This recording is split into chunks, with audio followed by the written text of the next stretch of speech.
আর এবার বাঘিনীর জুজু কোথায় কোথায় সেই আতঙ্ক আসুন আপনাদেরকে দেখাই। প্রথমে একটা গ্রাফিক্যাল প্রেজেন্টেশন রাখি। কেন এই যে বাঘিনী জিনাত কোন পথে কোথায় তার অবস্থান, শিমলিপাল মানে ওড়িশার শিমলিপাল থেকে ঢোকে সে ঝাড়গ্রামের কাকড়াঝোর হয়ে, তারপর তার পরবর্তী যে অবস্থান যা ট্র্যাক করা গিয়েছিল তা হলো দুয়ারশিনী ঝাড়গ্রাম।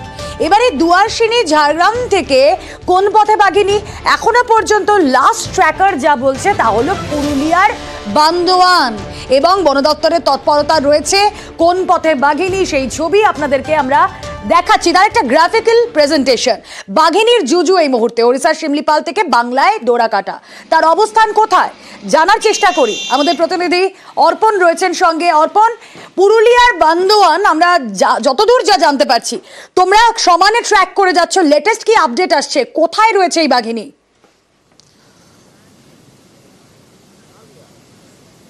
একদম বান্দোয়ানের যে রায়কা পাহাড় রয়েছে সেই পাহাড়েই অবস্থান করছেন এই বাঘিনী, এবং গতকাল থেকে বন দপ্তর যেটা জানাচ্ছেন গতকাল থেকেই সে এই রায়কা পাহাড়ে রয়েছেন, এবং সেই কারণেই সকাল থেকে রায়কা পাহাড় নিয়ে কিন্তু প্রশাসনিক যে তৎপরতা সেটা লক্ষ্য করা গিয়েছে। বন দপ্তরের তরফ থেকে একাধিক উদ্যোগ নেওয়া হয়েছে, ইতিমধ্যে 3টি খাঁচা পাতা হয়েছে। তার সঙ্গে ঘন ঘন তার যে টোপ হিসেবে কখনো দেখা গিয়েছে যে বুনো শুয়োরকে দেওয়া হয়েছে, কোনো সময় দেখা গিয়েছে সেখানে ছাগল দেওয়া হয়েছে, মোষের টোপ দেওয়া হয়েছে।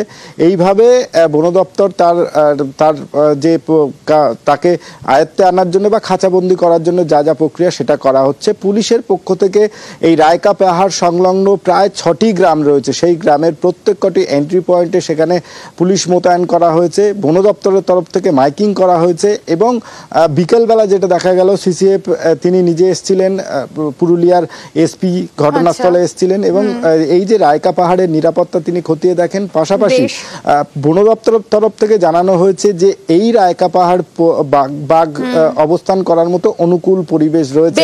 রায়কা পাহাড় লাগোয়া যে জঙ্গল সেখানেই অবস্থান জিনাতের, এখনো পর্যন্ত যা আমরা খবর পাচ্ছি। আমাদের দায়িত্ব জনগণকে সতর্ক করা যাতে কোনো কেউ মানুষজন জঙ্গলে যেন না ঢুকে। এখন বাইরের থেকে দূর দূরান্ত থেকেও এই জঙ্গলে অনেক কিছু নিয়ে যায়, এখান থেকে অনেকগুলো পাতা তুলতেও আসে আর কি। এখানে ওই মানুষকে সচেতন করার জন্য বিশেষ করে এখানে আসা। সাধারণ মানুষ কি আসছে?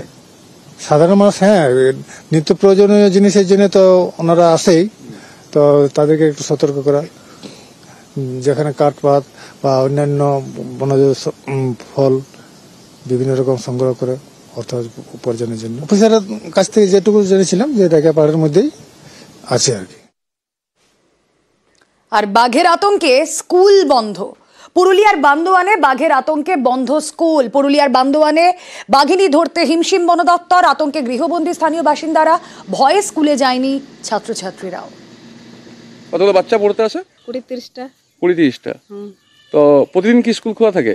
হ্যাঁ, খোলাই থাকে। আজকে কি বন্ধ কেন? একজন মাস্টার এসেছিল? একজন আসছিল। আর বাকিরা কেউ আসেনি? বাকিরা নাই। এই সবাই কি বাঘের ভয়ে আসছে না? ছাত্ররা ওই বাঘের ভয়ে। পুরুলিয়ার বান্দোয়ানের রায়কা পাহাড়, সেখানেই বাঘিনী। আপনাদেরকে জানালেন আমাদের প্রতিনিধি অর্পণ। আতঙ্কে পাহাড় লাগোয়া রাহামদা গ্রামের মানুষ, জঙ্গল থেকে গ্রামের অধিকাংশ মানুষের জীবিকা, কিন্তু বাঘের আতঙ্কে এখন এক প্রকার ঘরবন্দি সেখানকার মানুষ।